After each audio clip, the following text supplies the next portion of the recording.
महिला सक्षमीकरणासह ग्रामविकासास प्रथम प्राधान्य देऊ असे नवनियुक्त महिला सरपंच अक्षता खडसे यांनी विदर्भी न्यूजशी बोलताना सांगितले।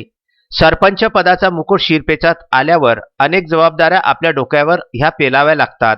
प्रत्येक ग्रामस्थाला आपल्याकडून अपेक्षा असतात।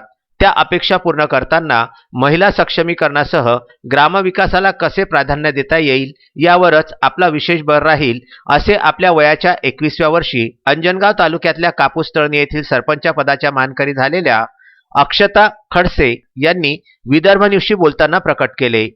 अंजनगाव तालुक्यातील 17 सदस्य संख्या असलेल्या कापूसतळणी ग्रामपंचायतमध्ये निवडणुकीमध्ये नुसतं विजयी न होता सरपंच पदाची जबाबदारी अक्षता खडसे यांच्याकडे आली।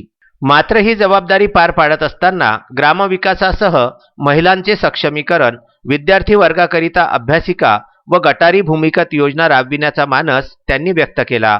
सावित्रीबाई फुलेचे नाव उज्ज्वल करण्याकरिता निव्वळ त्यांचे विचार वाचून चालणार नाही, तर ते आत्मसात करून प्रत्यक्ष कृतीत आणण्याचे आवाहन जागतिक महिला दिनाच्या निमित्ताने अक्षता खडसे यांनी केले।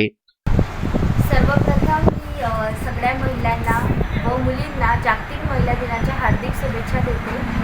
तसेच माझं त्यांना एक सांगणं आहे की जे सावित्रीबाई फुले आणि महात्मा फुले यांनी जे आपल्याला विचार प्रदान केलेले होते, तर त्या विचारांना आपण अंमलात आणावं, त्यांना आपण आचरणात आणावं अशी माझी इच्छा आहे। आणि जे आईवडील आहेत, जसे माझे आईवडील आहेत, त्यांनी मला जसं प्रोत्साहन केलं ज्या फील्डमध्ये मला यायचं होतं त्यासाठी, तसंच माझं प्रत्येक आईवडिलांना सांगणं आहे की त्यांनी आपल्या मुलीला ज्या फील्डमध्ये तिला इंटरेस्ट आहे, ज्या फील्डमध्ये तिला आवड आहे त्यामध्ये जाऊ द्यावं आणि त्यामध्ये तिला प्राधान्य द्यावं, त्यामध्ये तिला प्रोत्साहन द्यावं।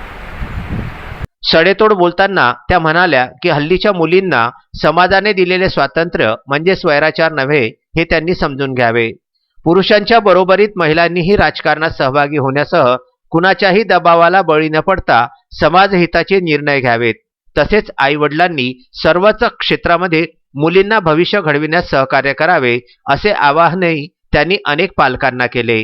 अक्षता या विज्ञान भौतिक शास्त्र विषयाची स्नातकोत्तर विद्यार्थिनी त्या आहेत, हे यावेळी प्रकर्षाने सांगण्यासारखं होतं।